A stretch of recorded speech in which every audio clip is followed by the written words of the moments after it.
It is January 30th, 2022. Many thanks for joining us on this Sunday edition. These are the top stories for our viewers in Rwanda and those watching us from across the world. Rwanda has welcomed the return of the French international energy company Total Energy to the local market this summer. Also tonight, with the Gatuna border post between Rwanda and Uganda set to reopen Monday morning, the government of Rwanda says no ceremonies are planned for the reopening and urges Rwandans planning to travel to Uganda to be careful doing so. Also, as Rwanda prepares to mark the National Heroes Day on Tuesday, young Rwandans note that the country's heroes have imparted valuable lessons in their lives. A very good evening and many thanks for tuning in to RTV News. I trust you're doing well. I'm Ethan Tashobia. You're watching RTV News live from Kigali. Rwanda has welcomed the return of the French international energy company Total Energy to the local market this summer. Total Energy will launch a variety of activities in the country in the coming weeks and months, according to the group CEO Patrick Pian, who is on a visit in the country to explore business opportunities with local investors. He was also received by President Paul Kagame at Village Rugwiro this Sunday afternoon.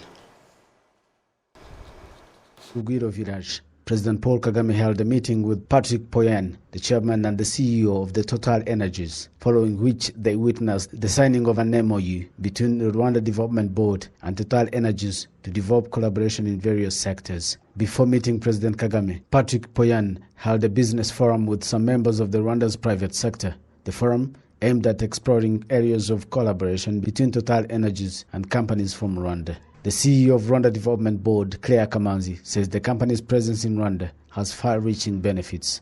And Total Energies is building on a very good relationship that Rwanda has with the country they come from, which is France. I think we've built an excellent relationship over the last few years, and we're building on that even for businesses to follow and build partnerships within Rwanda. So we've had discussions over the last few weeks with Total Energies for them to come and bring the expertise here, whether it's distribution, petrol stations of energy, renewable energy, conservation, and many other areas that they're interested in. So it's really exciting to see that a global leader that Total Energies is considering Rwanda, and we will do everything that we can to make sure that they find this attractive and they set up in Rwanda. The CEO of Total Energies praised Rwanda's progress and efforts in the use of renewable energy, citing the example of electric motors. He described the move as accelerating the pace of investment in Rwanda. I want to see the brands of Total Energy some stations before summer around Kigali and then to deploy it in the country.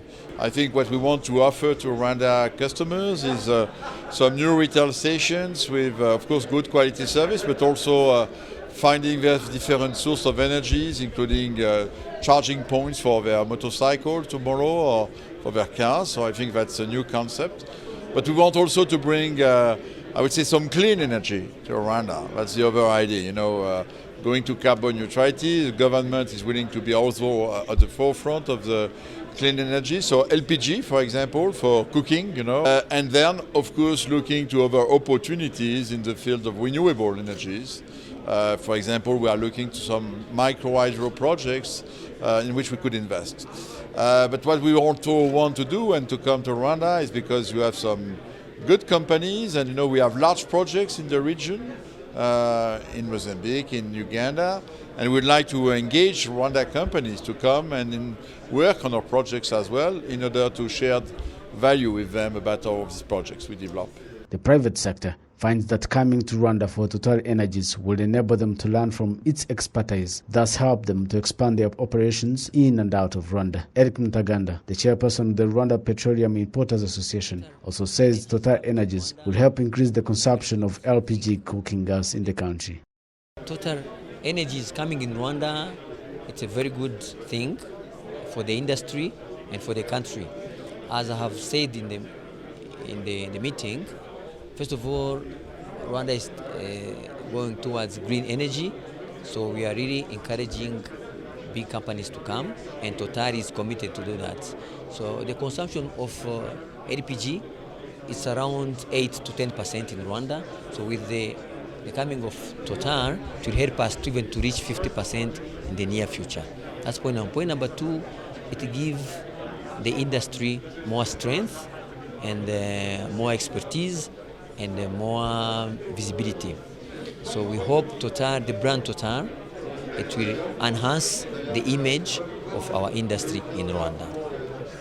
The CEO of Total Energies and his entourage also visited the Kigali Genocide Memorial at Gisozi to pay homage to the victims of the 1994 genocide against the Tutsi. French company Total Energies currently operates in 40 countries in Africa and 130 countries worldwide. Moving on, with the Gatuna border post between Rwanda and Uganda set to reopen Monday morning, the deputy spokesperson of the government of Rwanda has stated that no ceremonies are planned for the reopening and urges Rwandans planning to travel to Uganda to be careful when doing so.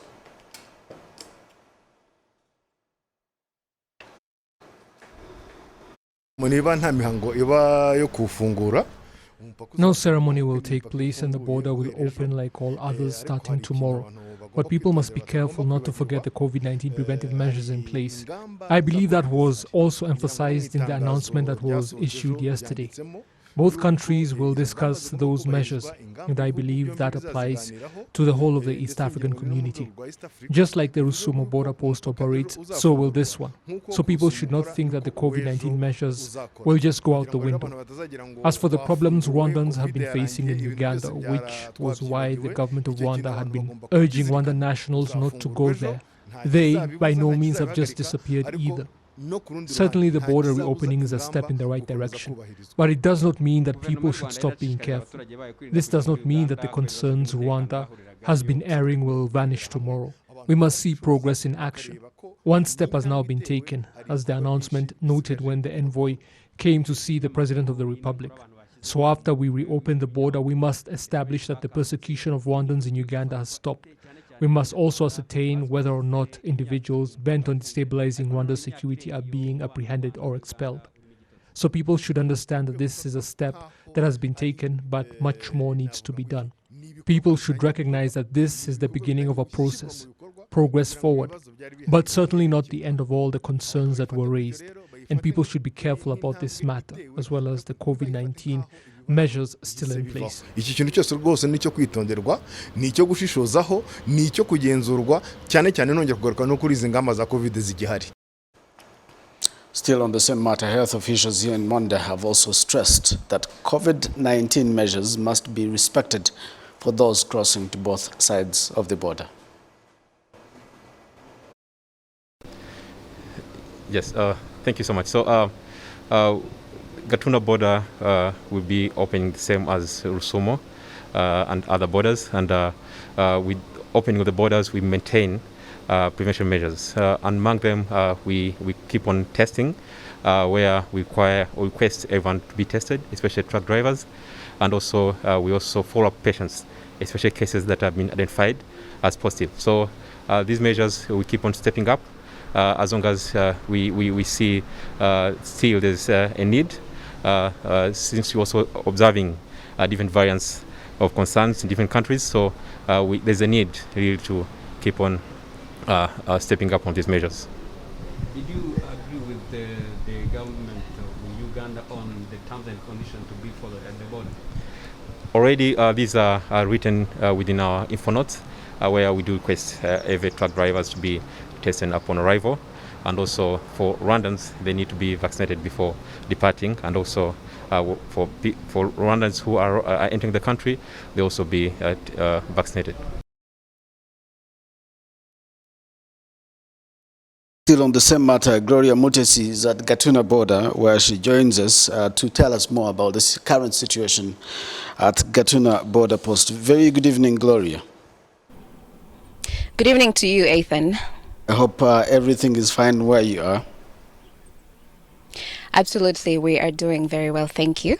We are under 2 hours from January 31st, 2022, the time set by the government of Rwanda to reopen the Gatuna border. What is the current situation where you are right now?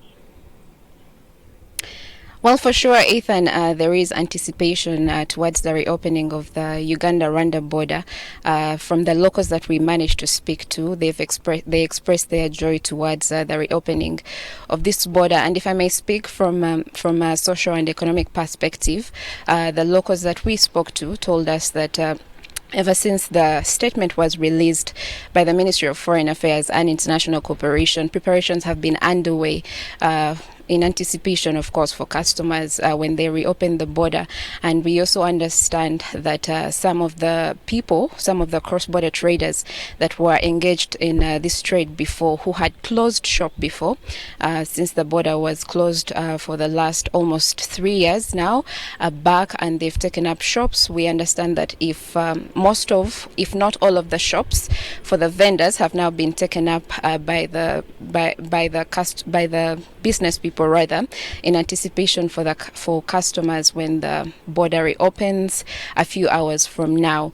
Now, earlier also, when we reached earlier in the afternoon, we also noticed, or we saw a number of Rwandans that were crossing back to Rwanda, crossing back home from Uganda, as it has always been the case, because the border has always been open for Rwandan citizens, returning citizens, and also residents as well.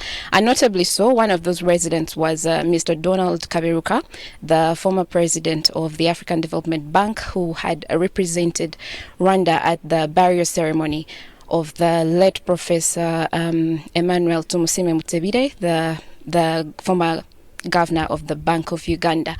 I could also speak about earlier on when we looked across the border, of course, on the Ugandan side, we were also able to notice a bit of construction work, some construction work and renovation work going on from the Ugandan side, perhaps in anticipation for the reopening of the border. Over to you, Ethan. Gloria, can you tell us about the COVID-19 protocols ahead of the reopening? What have you heard from the officials? Of course, the protocols have always been in place. This is the third year that we are grappling with the COVID-19 pandemic. So notably so, when you walk around the border, you will see hand washing stations for people to be able to wash their hands upon crossing, and those hand washing stations are both for adults as well as for young children, as some of the footage that we sent you was showing. We see sanitizers across, all pinned on walls for people to be able to sanitize, and people basically taking temperatures. In all, I can say that the COVID-19 regulations are being observed so far. Okay, we also saw a couple of pictures coming from Gatuna. People actually taking pictures in the no man's land in the middle of the border, the two border posts. It looks like people are actually ready to cross. But who is allowed to cross? What do you have from the official standpoint? So the official stand is that the border is open to all cross-border traders, as well as the general public and the travelers as well. But of course, that is in observance with the COVID-19 regulations. As we know that the borders, land borders have been closed, that were closed in a bid to stop the spread of the pandemic. And that has been a point that has been emphasized by government officials, different government officials and authorities, that even though the border has been opened, the pandemic is still on and present, and so this perhaps we are remaining to see if there are any further guidelines or regulations that will be provided to facilitate the cross-border movement in this period when we are seeing the reopening of the border. But Ethan, lest we also forget the reasons that led us here for the closure of the border about 3 years ago, where Rwanda was accusing Uganda of torturing and kidnapping and torturing Rwandan citizens on Ugandan territory, as well as supporting and harboring dissidents that were seeking to destabilize Rwanda. So those reasons have not gone away. Definitely the opening of the border is a step forward in the right direction, but it doesn't necessarily mean that these reasons have gone away, of course. And if I may borrow, or if I may quote part of the statement that was released that said that Rwanda is committed to continuing in the efforts of the pending issues. So certainly the issues are still very much present, and so for Rwanda it goes beyond just the reopening of the border, but rather this is just a step towards all the other pending issues that are yet to be resolved. Gloria, I hope you'll keep us updated on what is happening, and please do take care of yourself from COVID-19, of course, and we look forward to more updates from you in Gatuna. Absolutely. Thank you, Ethan. Thanks, Gloria. That's my colleague Gloria Mutesi joining us from Gatuna border, telling us the current situation at the border and what we should expect going forward. Now, away from Gatuna, back to Kigali. Life is slowly returning to what used to be normal before COVID-19 outbreak. This weekend, several weddings were held across the country, but only people with valid negative COVID-19 tests and that are fully vaccinated were allowed to attend. Sejanori has more.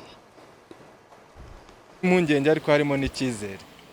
Naukuri Rijayo is getting married in February and is happy that wedding venues have once again been allowed to hold between 50 and 75% of their capacity.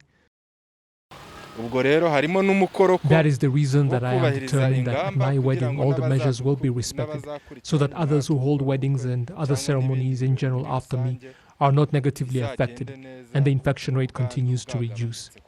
We all agree that no one wants to see tragedy result from their wedding. That was supposed to be a happy event with people getting sick.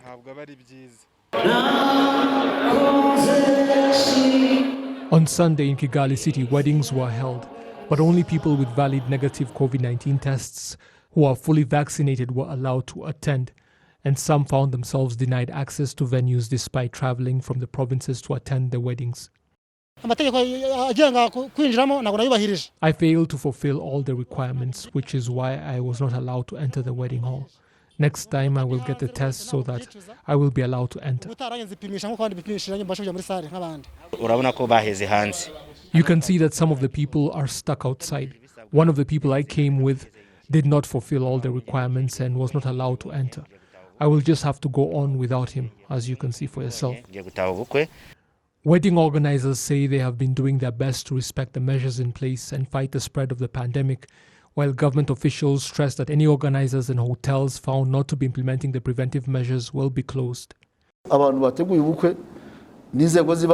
People organizing weddings, local authorities and the owners of the venues are being asked to play their part to ensure that all people attending the wedding are fully vaccinated, have negative COVID-19 test results not older than 72 hours, and that other measures like washing hands, wearing masks and social distancing are all respected. There are no negotiations about that. And all those people should be responsible for the implementation because all will be subject to penalties when the measures are found not to have been respected.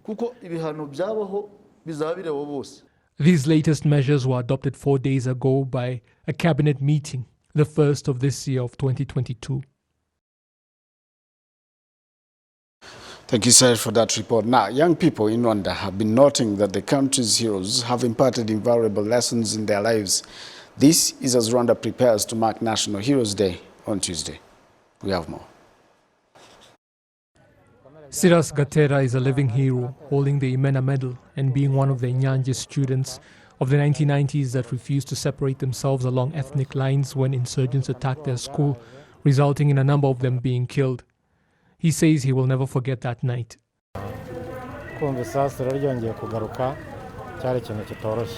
Hearing the bullets ring out again was the most difficult thing to accept. I became scared. Siras says, however, that he's not ashamed of the decision he and his friends made all those years ago. What we did has helped many people and is of great value to them when it comes to personal development and building up our country in general. He says today's young people should learn from the challenges the young people of his time overcame. We must remain united, and people should realize that we are one and the same.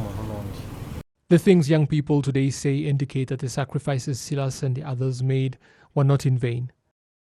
What they did is very clear for all of us to see, and we must learn from them and pass down the knowledge to our offspring, allow them to learn from us when the time comes. Those heroes had a vision that this country will one day be beautiful, and that is the vision we must stand upon to build up our country.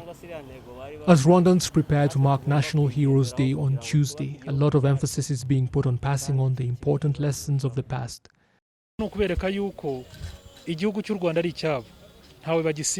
We must show them that this country of Rwanda is theirs, and no one will do for them what they must.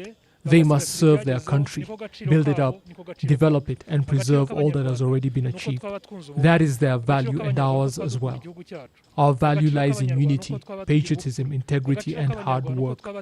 We therefore ask young people to build upon that value and above all learn from the examples of the heroes that came before them.